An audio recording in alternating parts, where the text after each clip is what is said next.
자, 밸류에이션의 한계. 이전 편에 뭐 이런 거였습니다. 피아트 머니 법정 화폐. 그래서 이제 해지 자산 있고, 투기 자산 있고, 폰지 자산 있고, 해지 자산에 관련돼서 이야기를 좀 해보고 싶습니다.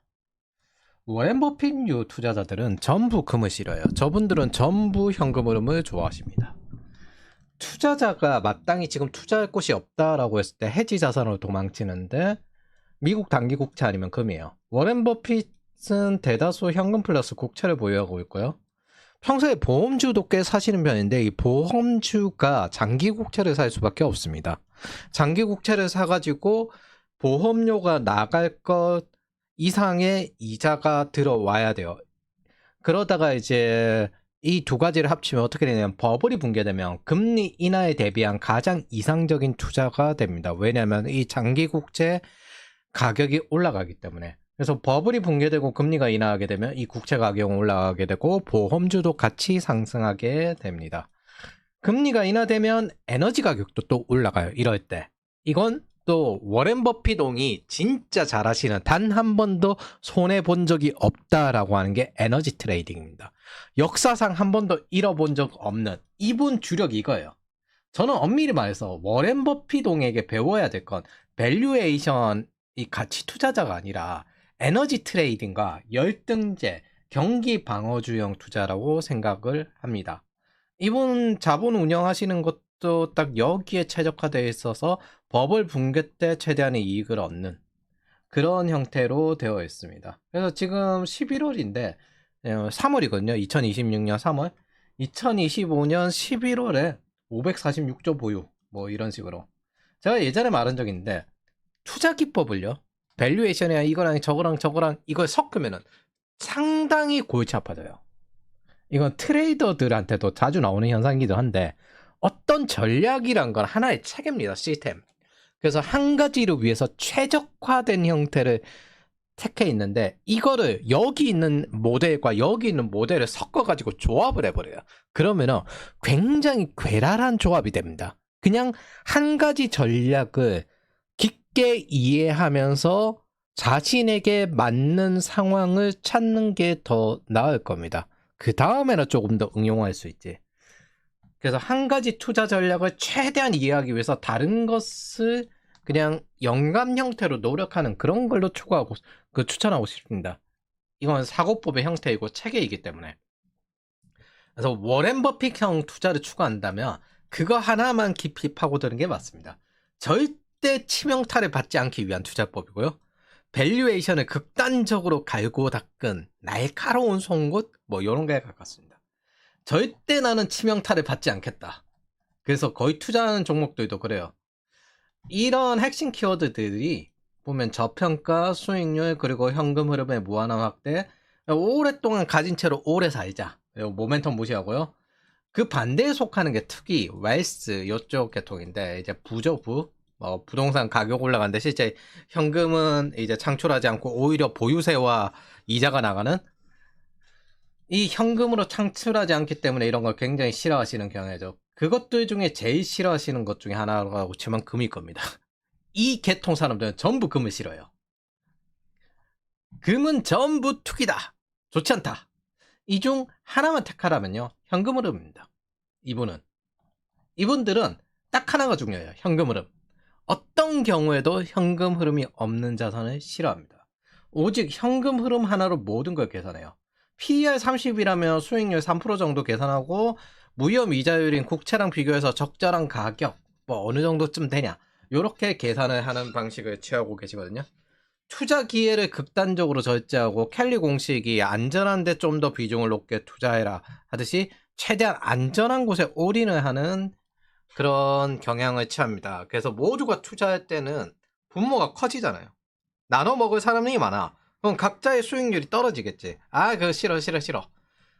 그래서 나는 역발상으로 투자한다. 뭐 모두가 싫어할 때 투자해놓고 기다릴게. 그 기업은 경제적 해자가 있고 이게 망하지 않는 수익률이 그리고 높은 그런 기업으로 나는 기다릴게. 이거는 복잡계 계통하고 완전 반대쪽에 있어요. 복잡계 네트워크 계통은 이 연결망의 전체 네트워크가 핵심이라고 생각을 하는데, 링크가 핵심이라고 생각하는데, 이제 그래프 이론에서는 엣지라고 하는데, 이건 그냥 노드 하나만 보는 겁니다. 그래서 바텀업 투자라고 합니다. 노드 하나의 생존율을 평가해서 가장 좋은 기회에 접속하는 겁니다. 내 자본을. 어차피 언제 버블이 올진 몰라도 수십 년 안에는 버블이 올 거야. 버블이 와서 붕괴가 올 거야. 그 비싼 걸 지금 왜 사냐? 대충 이 정도. 그럼 이거 사람들에게 말하는 게 이건데, 레버리지 쓰지 말고 딱 한 번만 부자가 되면 된다. 초반에는 좀 올인성 해가지고 이거 그래도 몇 번 트라이 할 수 있을 테니까 월급 받는 대로 올인성 해가지고 안전한 주식을 장기간 가지고 있을, 절대 망하지 않을 그런 식으로 올인성하고, 나중에 좀 이제 네가 자본이 커지면은 좀 안정적으로 하되 경기 방어주 요런 거 위주로 해라. 그래서 한 번만 부자만 되면 된다. 부자가 해서 절대 내려올 타격을 잃지 마라. 그게 언제가 될지 몰라도 무조건 올 거다. 네가 제대로 된 종목을 선택했다면. 요런 식의 철학을 가지고 있습니다. 그래서 투자 가치에서 주식보다 사업이 괜찮으면 차라리 주식 버리고 사업해라. 요런 식으로 이야기를 하죠. 일단 우리 모두에게 적용되는 규칙은요, 엑싯, 회수가 되어야 투자라는 겁니다. 엑싯 계획은 항상 중요해요. 채권에서 듀레이션도 원금이 언제쯤 회수가 될까, 이걸 따지는 게 저 듀레이션입니다. 수익률이란 건 기본적으로 얼마나 빨리 회수가 가능할지, 그리고 듀레이션이 긴가 짧은가 이런 거 따지는 거예요. 주식에서 그 수익률이 증가하기도 떨어지기도 하기 때문에 보통은 투자를 하려면 배당 성장주를 투자를 하는 걸 지향을 하죠. 그래서 워렌 버핏롱의 투자는 기본적으로 이겁니다. 배당 성장주. 자, 그러면 여기서 진짜 이게 생존이 되는가 한번 생각해보죠. 변하지 않다가 죽는 경우 회사 다니면서 한 번씩 보고, 뭐 지금도 많은 기업들이 그렇게 죽고 있죠. 대부분 이제 인텔이나 그런 것들 실수하는 게 재무관리, 수익률 관리, 여기에 집중하다가 변하지 않고 그냥 죽는 거. 밸류에이션 기반의 어둠이 여기에 있어요. 머스크가 여기에 비판하듯이 워렌 버핏형 투자는 문명이 이러면 발전되지 않는다. 위험을 감수해야지. 그럼 여기서 한 가지 모순을 생각해보죠. 이 밸류에이션의 모순. 국가도 그럼 현금 흐름의 기준으로 봐야 되는 거 아닌가? 국가도 망할 가능성이 있잖아. 한 가지 모순이 발생합니다. 미국의 재정 적자는 이렇게 되잖아. 그럼 달러로 손절해야지. 국채를 사는 게 맞나? 미국의 재정 적자가 이렇게 지속이 되는데?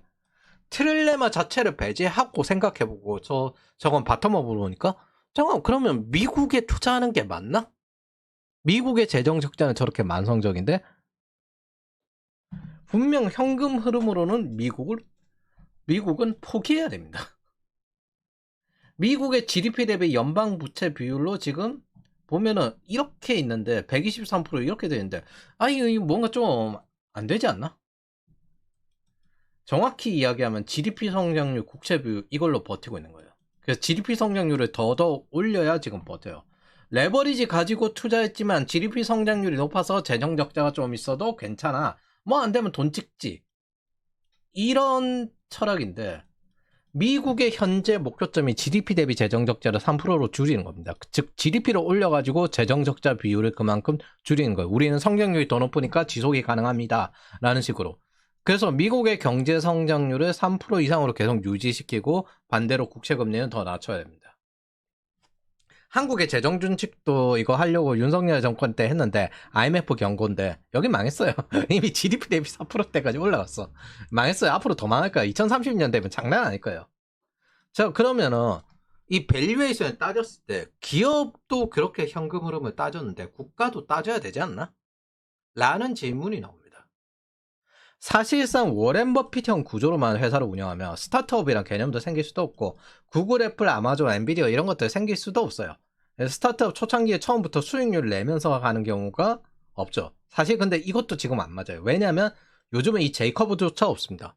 처음부터 디폴트 얼라이브로 시작해가지고 수익성을 가진 채로 만들어지면서 성장하는 AR 기반 기업들도 요즘은 나오기 시작했습니다. 아마 나중에 되면 이렇게 아니면 이렇게 몇법칙형 성장 그런 거 나올 거예요. 이 제이커브 없이. 실제 기업 환경에서 수익성을 높이면서 성장성도 높이는, 그러면은 수익성을 높인다는 건 투자를 안 한다는 뜻이에요. 성장성을 높인다? 그럼 투자를 한다는 뜻입니다. 그럼 수익성을 손실 난다는 뜻이에요. 이 두 가지를 동시에 하는 건 거의 불가능합니다. 그래서 지금 이제 빅테크들도 카펙스 투자가 너무 많으니까 이거 나와? 안 나와? 이거 따지고 있잖아요.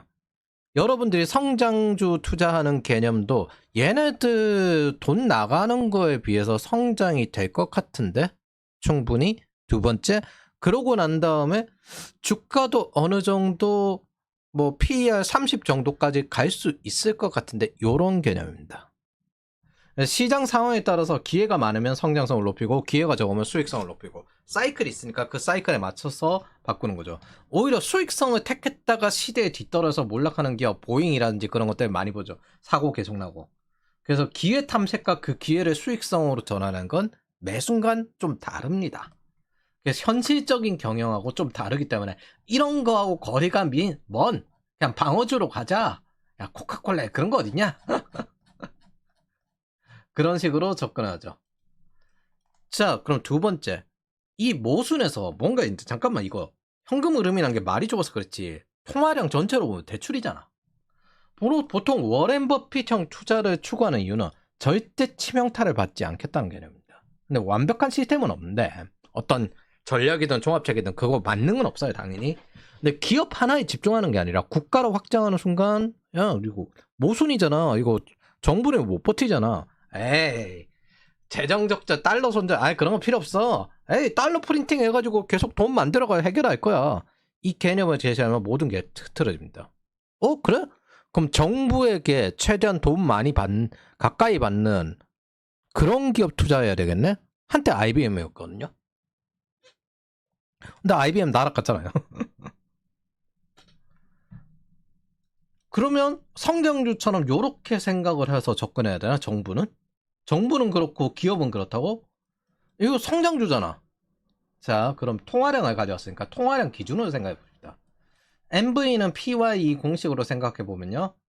통화량, 그리고 통화 속도, 벨로시티, 그리고 가격, 그리고 경제 성장률.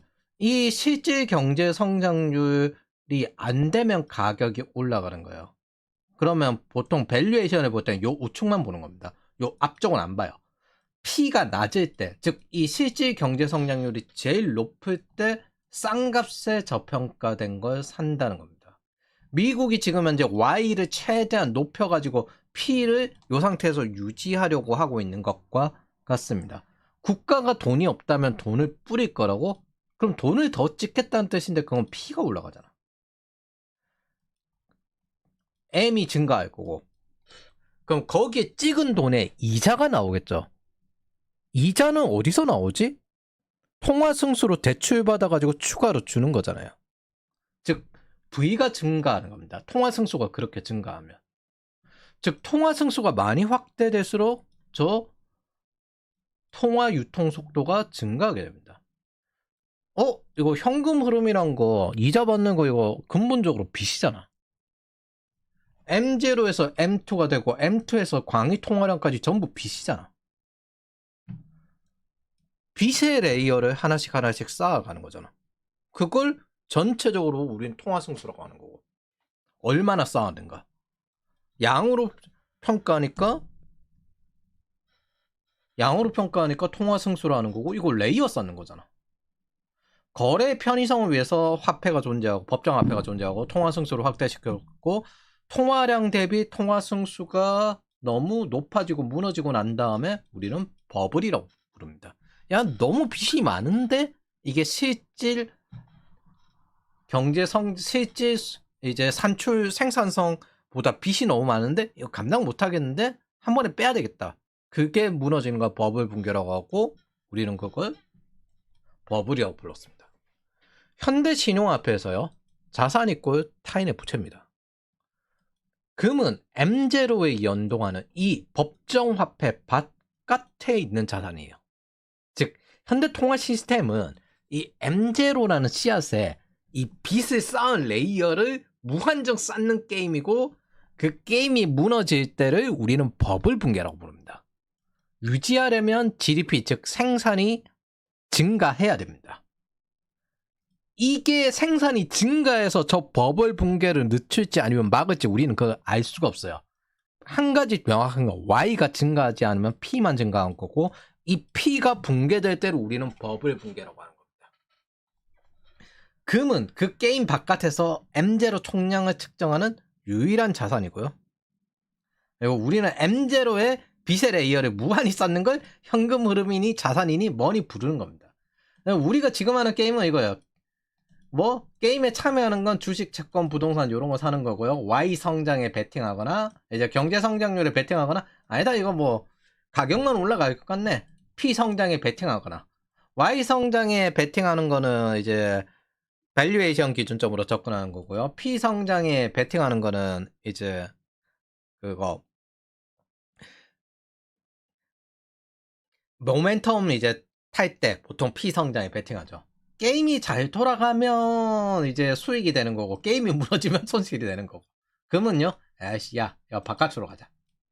결국 우리가 하는 건요, M0 레이어가 쌓인 곳에서 업스트림이 지금 맞냐, 원자재 이쪽이 맞냐, 아니면 미드스트림, 뭐 그 원자재 가지고 지금 이제 데이터 센터 만드는데 데이터 센터를 그 총합적으로 시스템 통합해서 만들어주는 서버 뭐 이런 거 만드는 쪽이 좀 맞냐, 아니면 다운스트림 최종적으로 데이터 센터 구축하는 게 맞냐, 뭐 이런 것들이 돈이 많이 집중된 레이어를 찾는 것 정도입니다. 그리고 이 결론이 만들어져요. 기축통화는 성장성으로 금을 억눌러야 유지가 가능하다. 안 그러면 금이 기축통화 역할을 해버린다. 그리고 금 많이 가진 쪽이 화폐 가치 유지가 된다. 즉 금과 달러 체크는요, 각국의 중앙은행의 준비 자산으로 경쟁이 이루어집니다. 그리고 각국 중앙은행이 자기네들 법정화폐 시스템을 운영하고 있고, 큰 범주에서는 달러 기반 법정화폐가 유지가 되는 거죠. 제가 끝으로 저는 이 한마디로 이 글을 끝냅니다. 시스템의 룰을 바꿀지언정 절대 시스템의 모순, 잘못을 자백하지 않습니다. 매번 경제 실험이 나오면서 아무것도 아닌 것처럼 넘어가는 이유도 저 시스템을 운영하는 관리자들이 그 지랄을 하기 때문입니다. 금은 이 시스템 대신 자백해주는 자산이에요. 그리고 비트코인이라는 디지털 자산의 맥락도 똑같습니다. 이 시스템의 모순을 자백해주는 자산이고, 밸류에이션을 하는 사람들 입장에서는 금과 이 비트코인은 이 시스템의 룰 자체의 모순을 아주 크게 보여주는 형태입니다. 그래서 우리는 앞으로 금, 신용화폐 시스템, 코인 시스템 이 세 가지의 공존을 보게 될 겁니다. 그 과정에서 경제는 오프라인 경제와 디지털 경제로 이원화될 가능성이 높아요. 금이나 은은 유통용 자산이 아니기 때문에. 다시 말하지만 자백하기보다는 스태그플레이션 시위에 3만 명을 싸그리 학살한 저 종교 지도자라는 하메네이처럼 여러분들을 죽이는 데 쓸 겁니다. 차라리 그게 더 싸게 먹히니까. 이건 어느 정도인가의 문제고 그게 시스템이에요. 이런 식으로 말이죠. 이 살인마 족속들, 살인 백신들 갖다 맞춘 것처럼 자백합니까? 자백 안 합니다. 1920년대에 시작된 가치 투자의 개념을요, 현대식으로 재해석해내는 게 투자를 제대로 하겠다는 여러분들의 과제입니다. 물론 이제 저거 밸류에이션 기준점으로 투자를 하겠다고 할 때 그렇죠. 근데 우리가 저 밸류에이션 자체를 벗어날 수는 없어요. 아니면 차라리 그냥 적당히 시가총액 1위 기업이나 아니면 S&P 500 사고 끝내십시오.